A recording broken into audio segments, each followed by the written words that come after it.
There's a certain point in the run of any great show where its greatness can no longer be denied. It could be a particularly poignant episode, the tragic death of a certain character, or a thrillingly subversive story arc. Once a show reaches that point, its fans will cling to it, and it will become not just well-liked, but iconic. The Dragon Prince reaches that point in Season 3. Is it as good as Avatar: The Last Airbender? I don't know. I'll leave that for y'all to decide. But that has never been the most interesting question to me. A more interesting question is this: does it mark a significant step forward for the series? And the answer is yes. Absolutely, unequivocally yes. It's a step forward for the characters, the world, and the themes.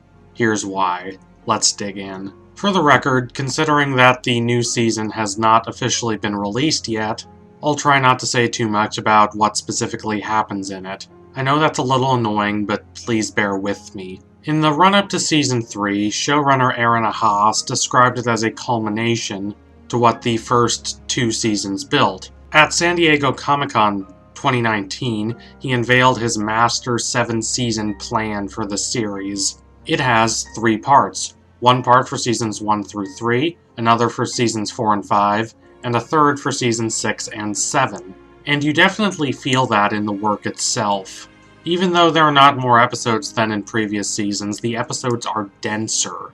Now, that's not to say the whole season is nothing but reveals and high-stakes battles.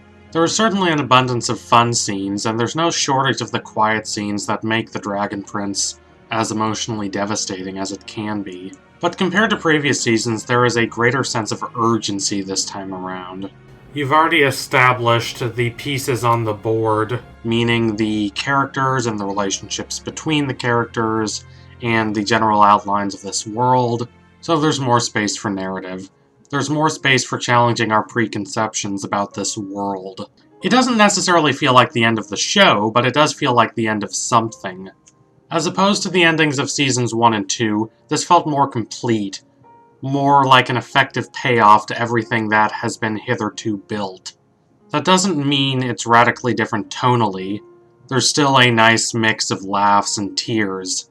I hesitate to call it darker, as the previous seasons had dark and somber moments, but here the dark and somber moments seem to matter more. They have greater resonance. This is a season that wants to challenge not only its characters, but also you, the viewer. It wants you to question what you thought about this world. The darkest moments are some of the best in the series, in large part because the showrunners are smart enough that they never let the show slip into cynicism or outright nihilism.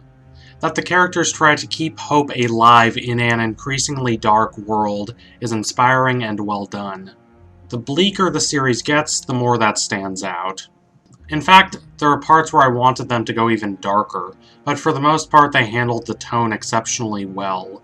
It's a more mature season than the previous two. The best adventure stories involving children and teenagers tend to also be coming-of-age stories, and The Dragon Prince is no exception. That becomes incredibly clear in Season 3. But what does coming-of-age mean in the context of Season 3? It's not as though the first two seasons have been completely free of coming-of-age elements. Our 3 most important characters here, Callum, Rayla, and Ezran, have to navigate a massive web of prejudice and bitterness. That is the heart of the entire show. You can't have a show like this, at least if it's any good, and not have it include coming-of-age elements. But in previous seasons, those elements tended to be as much in the subtext as in the text. Not so in Season 3. Ezran's storyline directly deals with him having to confront the challenges of being king after taking over for his father, Harrow, who tragically died. Being head of state is not easy for anyone, especially a little kid, but he's determined to do it and do it well. This is a great opportunity. We get to see him be brave and strong, but we also get to see him at his most vulnerable and conflicted. He's a smart kid, he's a compassionate kid, but he's still a kid, and to its credit, the show never tries to pretend that he's not. Had Ezran never made a break from the rest of the group, he would have been overshadowed by the more obvious character journeys of Rayla and Callum. He wouldn't have been forgettable per se, but he would have been less interesting. When I thought about Ezrin in Seasons 1 and 2, it was mostly in a utilitarian way. I thought about him in terms of his relationships with Callum and Rayla and Ozymandias. I thought of what he meant for the show as a piece of art, but I never really thought about him for him. That changed in Season 3. I became invested in him and his growth as a character. He is more interesting than I had given him credit for. But the Dragon Prince isn't only interested in psychological struggles, it is also interested in broad sociological struggles, both for their own sake and for how they affect the psyches of the show's characters. The first 2 seasons of The Dragon Prince spent a lot of time on world building, and considering that this world building was fairly complicated, the process of explaining it all was tedious, oftentimes. I hate to compare the show to Avatar because it should not have to be as good as Avatar to be highly regarded on its own merits, but Avatar had this incredible ability to give a lot of information in a non-intrusive way. The Dragon Prince can't quite do that, which means its first 2 seasons moved slower than they should. However, Season 3 does not have that problem. Because we already know so much about the world and the characters, the show is more free to use the knowledge we already have for dramatic effect. As such, it moves faster and it's more focused. It is also more powerful and devastating. If there is one reason why this season feels like a culmination compared to Seasons 1 and 2, it's not the battles, epic as they may be. No, it's the revelations. We learn what we thought we knew is not right. As importantly, it's not just subversion for the sake of subversion. Rather, it's subversion that furthers the show's ideas about how easy it is to give into societal bigotry when facts are willfully withheld from you. I don't know how much I can go into that without just straight out telling you what happens, but think about Rayla in Season 1. She justifies her quest to assassinate Ezrin by believing that humans killed the Dragon Prince. But this is not the case. The egg is still there, and when it hatches into a tiny, cute baby dragon, Ozymandias, he bites through the band, binding her to her quest to kill Ezrin. Once she is freed from her mistaken belief about the dragon egg, she becomes more open-minded about humanity as a whole. Season 3 expands upon this. It is very much a season based on the discrepancy between what we think is true and what is actually true. It's also about the frustration of the information gap between our main characters and those around them. Rayla has mostly grown past the hatred of humans Elven society attempted to instill in her, and Callum has mostly moved past his apprehension toward elves, but that does not mean elves as a whole have stopped hating humans. It doesn't mean they have stopped holding humans responsible for what happened. If anything, this gap only grows more intense and more significant as Callum and Rayla learn more about what really happened. There's still a lot we don't know, and I truly hope it will be revealed in later seasons, but I am impressed and surprised by how much they decided to uncover here. For the first time, I feel like we actually know this world. The truth about the struggle between elves and humans is starting to become clearer. What's impressive is that all these revelations seem necessary. There's nothing worse than shows that build to revelations that seem like they'll matter, but instead just exist to shock the audience. That's not the case here. The revelations here will most likely change things. It's almost impossible to imagine a version of the show in which these revelations don't change things. They're that essential and necessary. And what's impressive is how the show doesn't just rely on how these revelations will affect the audience, rather it also focuses on how these revelations will affect the characters. Tension in great works is not just driven by reveals, but by how characters respond to these reveals.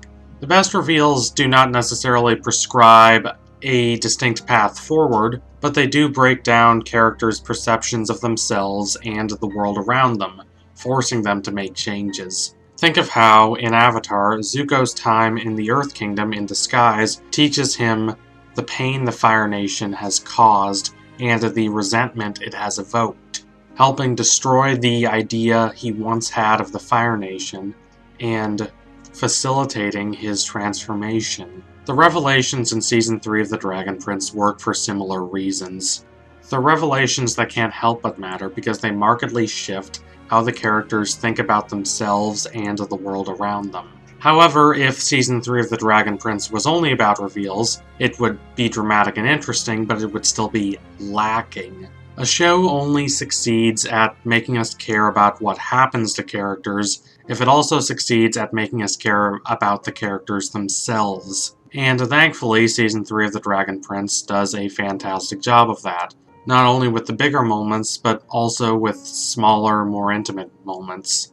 When the characters have to handle great challenges, but are there for each other, the show manages to evoke a grand swell of empathy for them. But it also manages to evoke that empathy when they're just having relatively straightforward conversations. There are scenes in Season 3 that are nothing but Callum and Rayla talking while taking care of Ozymandias, and yet these scenes help us better understand these characters and where they are in their lives.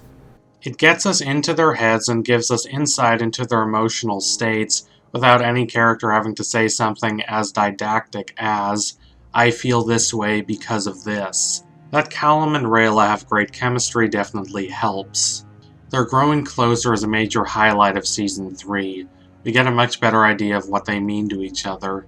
The growth of their relationship feels less rushed and more earned than it did in the first two seasons. The test of a great show is that even if the characters are not doing anything interesting, the show should still be interesting because it should make us care about these characters and the relationships between them.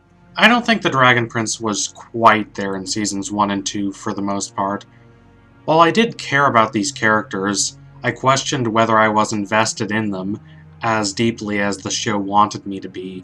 But after watching Season 3, I am that invested.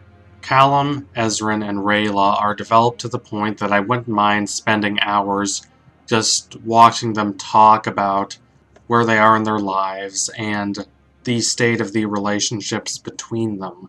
There's enough substance to these characters that a scenario like that would be interesting. And because of that, when the show sends these characters into situations that are more dramatic and action-packed, they shine all the more brightly. Their growth and their nuances become all the more apparent. I've long held that Season 3 of a show is the most important season. Only rarely does a show figure itself out in Season 1, and almost all Season 2s are awkward. But Season 3 is where a show either withers or thrives. The Dragon Prince thrives. So thank you for watching. If you liked what you saw today, don't forget to like, comment, and subscribe. Donate to my Patreon if you can and you want to see more videos like this. Keep watching The Dragon Prince. It is a fantastic show, and I really do think it is only getting better. Also, if you're a Dragon Prince fan, you are probably an Avatar fan, so check out all the Avatar-related videos on my channel. There is no shortage of them. Tune in soon for the next analysis on this channel. It'll be in about a week or so. Might have something to do with the Dragon Prince, hint hint. So thank you all again. Adios, comrades.